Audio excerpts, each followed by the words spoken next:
All right, everybody, welcome back to another edition of Dids in the Dugout. Here with my good buddy Hitch, and we're going to talk some football with y'all here today. Rebels had a good weekend this past weekend, did what they were supposed to do against Vanderbilt. I don't think either one of us have any big sweeping hot takes from that game, but it sets up a really big 2 weeks coming up with the Aggies coming to Oxford this week, and you take care of business, do what you're supposed to do again, and it sets up a massive matchup in Athens next week. But before we get into all that, how you doing today, buddy? I am fabulous, my friend. How are you? Doing pretty good. Need to get some heat in this house. Bad Well, time. that's what I hear. Yeah. Bad time not to have heat here in North Mississippi. All of a sudden, we go from 80 Well, degrees and it's going to dip down, 29 degrees at some point tomorrow. So need to get that the good fixed. news is Jack Bone, your dad, he's right up the hill there, so you can just go stay up there. I'm sure he open Yeah. arms just welcome Oh you. no, that's 100% true. He would welcome Won't me say in. anything about you not having heat either. He'll probably just be like, Yeah, "Oh, that's well, all right. see, Come on in." well, it was kind of a conversation leading into this winter about how I need to make sure I have heat. 'Cause I ran into a situation last year where my gas company would Oh usually come out boy. here and fill up my gas, and then I show up, it was 12 degrees outside, and my front door had blowed open, and everything in my house was froze, and I was about to start Okay. a 6-hour trek to Tennessee to spend Christmas in the mountains with all that going on. So, yeah, Yeah. that's Well, that's I'm been a he'll probably. conversation all Yeah. summer. So not really looking forward to having that with him after I get done here with you here in just a little bit. So, but it's something I'm just going to man up and do, and we'll get it taken care of and try to get some Just heat. like the Ole Miss Rebels are going to man up and do what they Yeah, have to do come yeah, Saturday. Look at that yeah, segue. I'm exactly. getting good at See, this, see, man. yeah, you already getting pretty good. So, kind of like I mentioned earlier on, played Vanderbilt this past weekend. Did exactly what we were supposed to do. Come out, jumped on them early, kind of ended it there in the first half, really, and coasted to the win. So, uh, kind of like I said, I don't think Hitch has any big sweeping hot takes. I know I don't. So we're just going to I move on from I didn't Vanderbilt. even watch Got all it of it. done. Yeah, got it done. So, but it sets up a really big game here in Oxford this weekend, though, Sure right? does. You got Yep. Texas A&M Aggies and Lane Kiffin's best friend Jimbo Fisher coming into town to play a big football game. So, he took a few shots at Jimbo in his press conference. I don't know if you listened to that on Monday or I not. I caught that part of it. Yeah, it was pretty funny. My favorite part is how we kept talking about how much more challenging they're going to be this year because they have Bobby Petrino to lead the offense now. Yeah. I had a guy come in last Friday night. I was at the store helping Blake, and the guy come in right at like 6 o'clock, and his wife was looking at jeans, and he was talking about A&M and everything, and he said what I've heard you say a million times is that offense would be so much better if Mm, Jimbo would just let Bobby call it, but he yeah. won't do it. That's funny. Yeah. Yeah. So and they've obviously had some injuries at quarterback. They got Max Johnson in there instead of Connor Wigman, who I thought was going to be a really good quarterback, and he kind of flashed that earlier in the year before he went down with the season-ending injury. So Mm-hmm. unfortunate for him, but it kind of works out for us because we get to deal with Max Johnson instead of Connor Wigman now. So. But this Aggie team super talented though, right? I mean, they've recruited their ass off for the past 2 years. Lane referred to it over and over again Monday, just how stacked they are, particularly on the defensive side of the ball. They got Yeah. War on that side, and they raise all kinds of hell, particularly on that defensive line. So it's going to be a tough task for this offensive line to keep them off of not only Jackson Dart, but Sean Judkins and Bentley, and try to get this running game going. I think is probably the first thing that we need to do.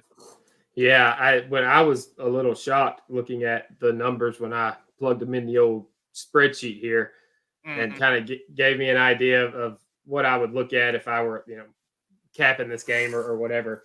Um, Man, their defense is real good.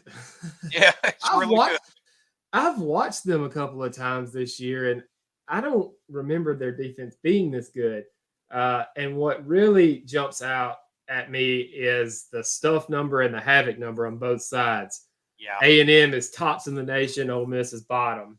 Um, really gonna have to really gonna have to limit those first down runs to negative yards. Hopefully, tackle in the backfield, but really try to get them off schedule because Mhm. it's going to be tough sledding against the defense.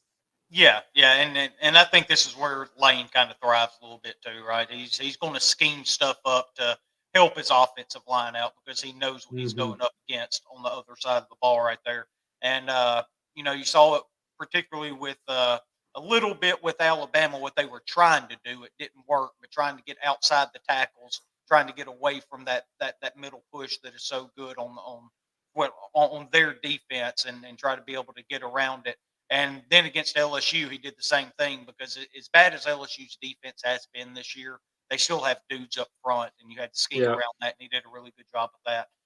Well, and you asked me if I had any thoughts. I do have a thought on those previous games, not just the Vanderbilt game, but all Yeah, of them.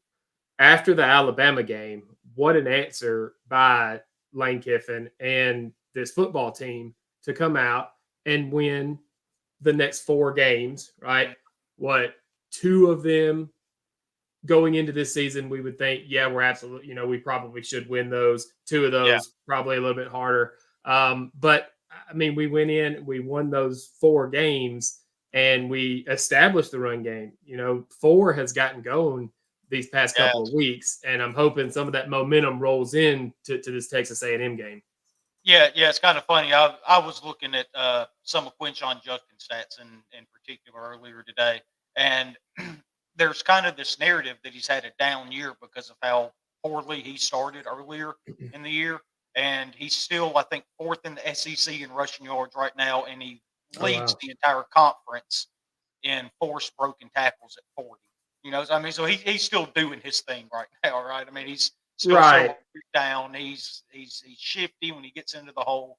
If he finds any sliver of daylight, he hits it and he just breaks away. So and I think it's really complemented with Bentley. I think With Bentley's Bentley, huge. exactly. I think he has been so huge in the run game, being able to spell him. You saw it a lot last year with Zach Evans having that 1-2 punch, and we didn't know where the second punch was coming from this year. But Bentley's healthy; he's having a heck of a year, and Yeah. he's And just I know so it hard to was get. against Vanderbilt, and the game was in hand. But the third back there, Jay, he made some nice Yeah, runs there in the yeah, second half that made me say, oh, I'd like to see more of him, as well. So yeah. it And that was feels kind of good to the be healthy there.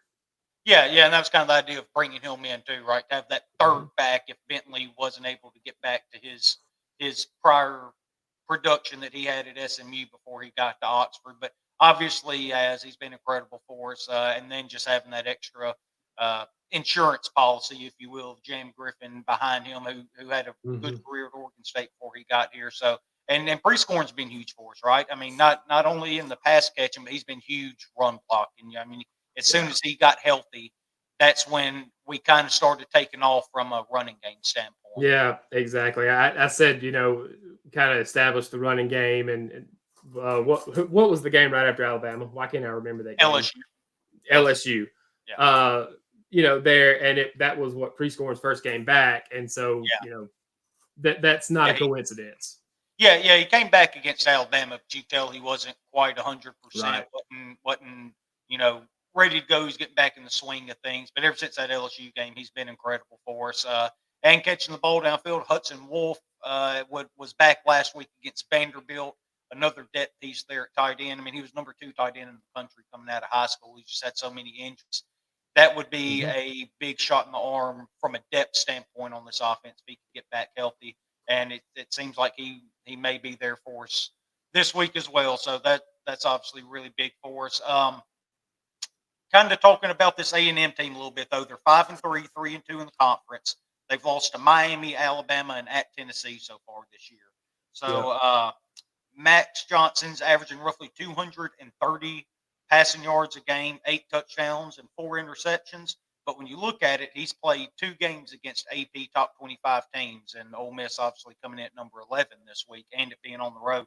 In those 2 games, he's completed just under 51% of his passes, 1 touchdown, 3 interceptions.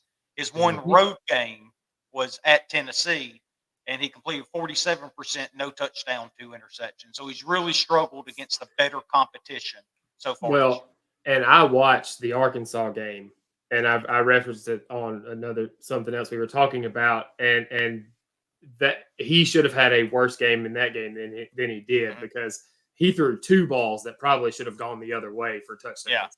That were just dropped. So and that's one thing that he really needs to be careful with this game, because it's something that Ole Miss's defense has been really good at. We forced 13 turnovers so far this year. We're getting after the quarterback.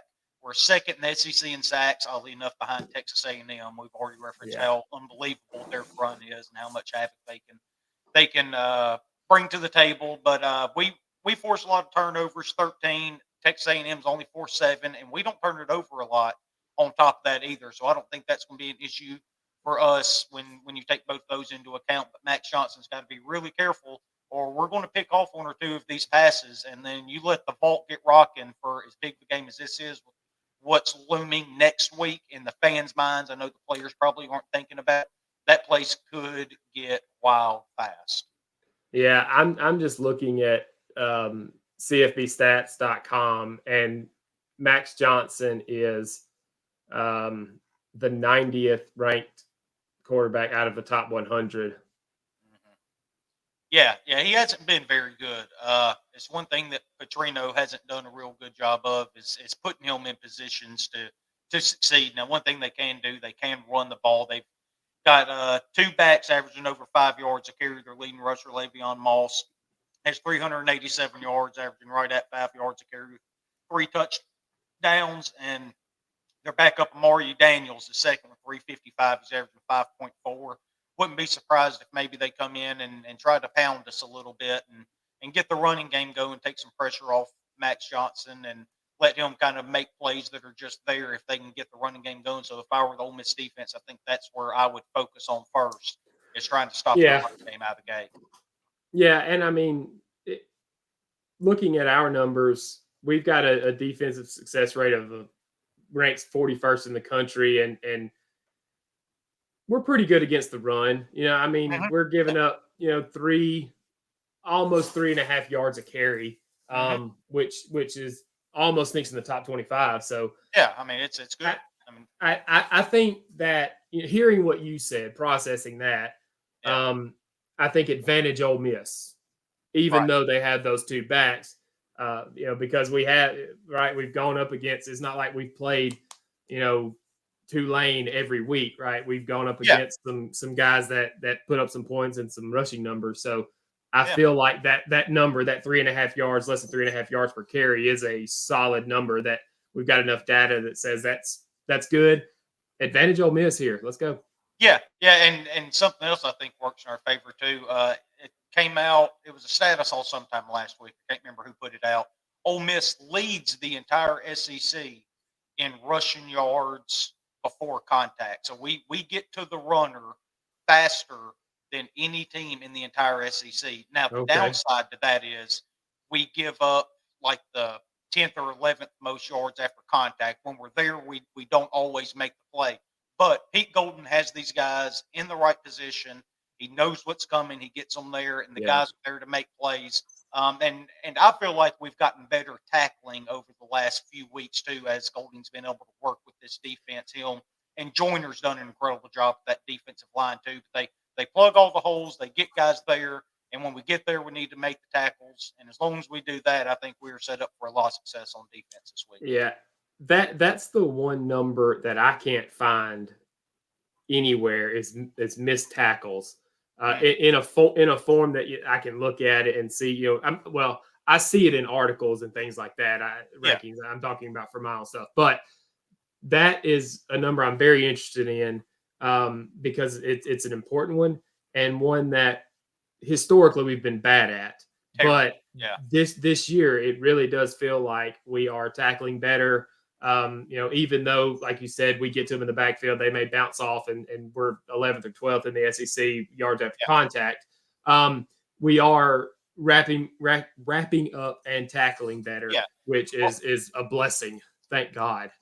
Yeah, well, I think one reason that it seems like we've tackled better than we have in the past is the fact we're getting to them so fast. We're throwing them off of their routes, right? I mean, you're not sitting there and hitting the same hole. If you end up breaking that tackle, you're not going full speed, and you're not 5 yards downfield before the first guy ever laid a hand on you. So you're bumping him, you're throwing him off of his route, you're slowing his momentum.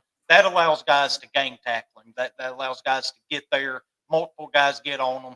And that's just one thing I feel like we've done really good at so far this year. Like, if you ever find a way to look up that stat, I would also love to see it. But I saw somebody put it out last week, so I just assumed. Well, PFF, you can buy a package and have that stat in it, and that's but I'm broke. Mainly, yeah, exactly. Here you want to know, man, Texas A&M isn't great in the red zone. Nuh-uh. No, they're not. We aren't either, for that fact. But but they only score a touchdown about half the time. Yeah, it kind of goes back to their offense with when the quarterback changed to Mac Johnson, that just kind of changed everything for him. He doesn't have a strong arm. He's not super mobile. He's not going to create a lot of havoc with his legs.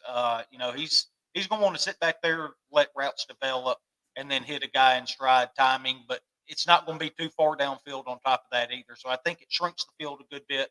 Our secondaries played really, really well. Trey Washington had a real good game against Vanderbilt, obviously.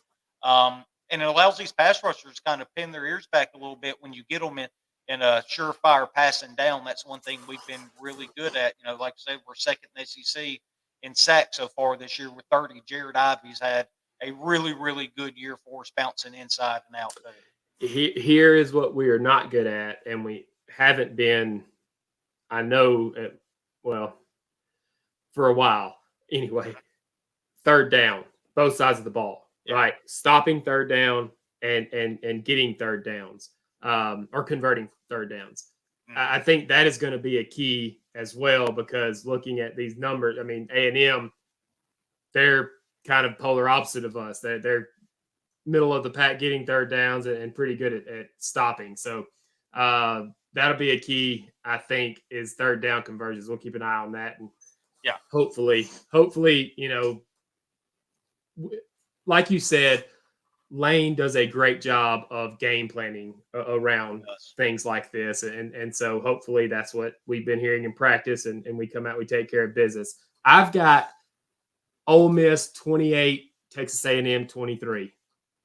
Yeah, and if it's a close game like that, that's kind of what I was thinking too. If it's something that close, I think it bodes well for Ole Miss, because another part of A&M's team that has been really bad this year is kicking field goals. They're 18 for 25, 72%. That is good for 13th in the SEC so far this year. They've really struggled with their field goal kicker. If it comes down to a field goal, you've got to – you're not going to feel good about a 72% success rate, right? It's still more times than not it's going to go in, but there's more chance of them being able to miss it. And they don't do real well with the longer field goals as well. It's one thing that I noticed when I was looking up those numbers. I don't feel good with 100% success rate. Yeah. Personally. But I'm the same way. I'd rather not leave it up to field goal kickers. I think this is one of those games that I'm not overconfident that we win, right? But I feel like we should win. We absolutely should. We are we're the better coach team. They're the talent gap. They obviously have more talent on the defensive side of the ball with all the dudes they've brought in. But I just think Lane and Charlie Wires can be able to scheme around that, do enough. I think somewhere around your score predictions, right? I'm thinking, 27, 28 to 20, something like that. That's kind of what I'm thinking. Which brings me to another point. The total on this game is way too high. There's no reason it should be in the 50s, right? Yeah, I think it's way too high. Yeah, I just don't get it. That was one thing that jumped out to me when I looked at it when it come out Sunday or Monday, whenever the lines first come out. When I saw it, I think last I saw it's 53.5, and I just can't see a whole lot of scenarios where. Yeah, I've got 28-23, but I've got Ole Miss has scored juiced a couple of points for the home team. So you take that off, you're in the 40s, right? And so that's But still, even 28-23, and you're still under the 50. Right. So you're probably fine there anyway. So I definitely think that's one thing that I'll be looking at later on in the week when it comes to our gambling. Absolutely. One last thing that I looked up with these two teams, I was wondering, since we're both so good at getting sacks, first and second in the SEC, how these teams were when it comes to preventing sacks, right? And we're basically neck and neck. A&M's allowed 17 so far this year. Ole Miss has allowed 19. So, you're still right there, a little over 2 per game for each one. So I'm not sure there's a big edge one way or another when you look at those two areas. So overall, though, I think Ole Miss has the edge. I just believe that Lane is going to figure out a way to put points up on the board, get a lead, and he just doesn't lose to Jimbo and A&M for whatever reason. The only time that they've escaped without a loss is when Jimbo chickened out in the COVID year when Kellen Mond got hurt. Well, I tried to sit down and write down a couple of things like stats or whatever. The only thing I wrote down is Jimbo Fisher sucks. Yeah. Okay. You can't see it. No, I couldn't see it. And then I stopped writing. That's when I stopped writing. I was just like, well, yeah. Okay, well, I mean, that's enough. You need to know, right? You got awful. Lane Kiffin versus Jimbo, so give me Lane, especially at home.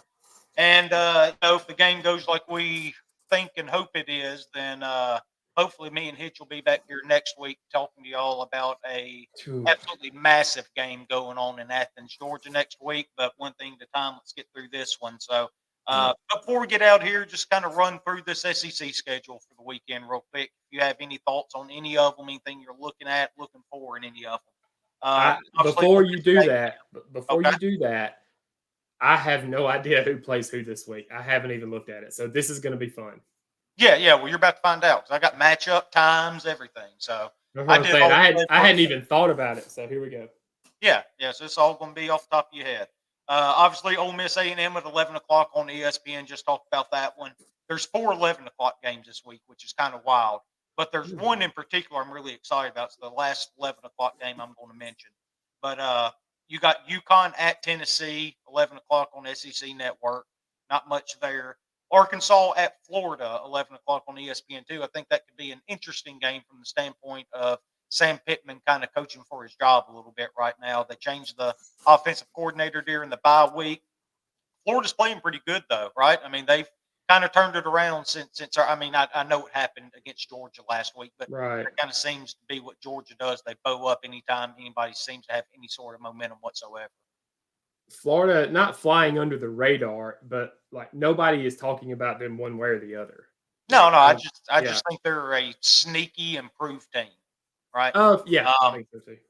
So the last 11 o'clock game that I know I'm not going to get to watch because I'm going to be watching the Ole Miss game with my dad, and he is very anti 2 games at once, so I'm going to have to keep up with this on my phone. Dude, Rich Rod and Jacksonville State going to South Carolina at 11 o'clock. Man, that is a Jacksonville 15-point line. I think Jacksonville State's going to beat them. I do too. Like, I'm probably going to forego the 15 points and just take the money lines. It's at like 540 or something right now. Yeah, Jacksonville State is really, really physical up front, and that's something that South Carolina's struggled with all season long. And on the offensive side of the ball, they will sit there and they will beat your ass into the ground running the ball if you let them. I don't know how South Carolina's going to score. I don't either. That's what I'm saying. That Jacksonville State defense has been really good so far this year, and they are super, super physical up front. And South Carolina's had so many injuries on the offensive line. I don't know how they're going to block. I have no idea how this is a 15-point line, which 100% means that South Carolina will cover. But I'm still going with my gut on this one. Yeah, this is I'm looking forward to digging into this one for tomorrow. Yeah, for sure. Yeah, you're going to hear about that one. No doubt about it. I had that one spotted out since Sunday when it first came out, and it was at 14 and a half then. And so it's I need to start looking. Wow. Okay. So, yeah, it's nuts. Like so after that, 2:30 CBS, every Saturday at 2:30. If you're looking for the Georgia Bulldogs, flip over to CBS. That's where you're going to find them. They seem to be on there every single week. I think I looked up. This is their 4th CBS game in the last 5 games, something like that. But it's a pretty tough test for them, though. Missouri playing really well. Had that one loss to LSU where they really had a chance to pull that one out. Quite frankly, probably should have pulled that one out. But they're traveling to Athens, and I know Missouri's playing well. Yeah, but it feels like another situation where somebody's trying to flex their muscles in Georgia's house in the SEC East, and they may just bow up and just bring your ass back down to earth real quick. Yeah. Man, unfortunately, I hadn't watched Missouri play this year, and so I don't have the eye test. But their numbers look really good. Mm-hmm. I mean, but they're really good. Yeah, Georgia's. I mean, say what you want to, like they're on a mission for their third straight, national title, and they're taking care of business. Sometimes ugly, sometimes impressive. So it's hard to go against, what's working. Yeah, and Georgia, this is a big stretch for them. They got Missouri at home this week, us at home next week, and then they travel to Knoxville after that. So this is a big 3-game stretch for Georgia to try to lock up another trip to Atlanta as SEC East champions. So I'm going to be super interested in that, though. I'm really ready for that game. And then we have just an absolute rock fight going on in Nashville at 3:00 on SEC Network. The Hugh Freeze-led Auburn Tigers travel up to Nashville to take on Vanderbilt. And if there's one thing we know about Hugh Freeze, he hates playing in Nashville. Yeah. I don't think it's going to be much of an issue this year, but I don't. I don't care one way or another about this game. You know what? Oh no, I won't watch a single second. Won't watch a second of it. Very rarely do I think that about a football game where I just going to be like, I might flip over and watch it for a little while. Like, nope. I won't think about this game again after this conversation. Yeah, I mean, chances are you're going to watch more UConn and Tennessee than Auburn Vanderbilt. 1,000,000% chance I watch more Iowa and whoever they're playing. Well, yeah, that's because you're going to have 30 units on the over. I know what's coming tomorrow. It better not get in the 20s.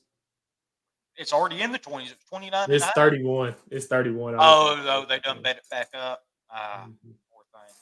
All right, well, after that Auburn Vandy game at 6:30 on SEC Network, Kentucky travels to Starkville to face Mississippi State, and this is one that Zach Arnett needs very, very badly against a Kentucky team that all of a sudden isn't playing very well either.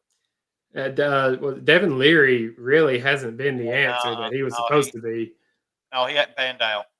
And Mississippi State, I don't know if they surprised me or Arkansas disappointed me 2 weeks ago or whenever that game was, but like they played decent against Arkansas.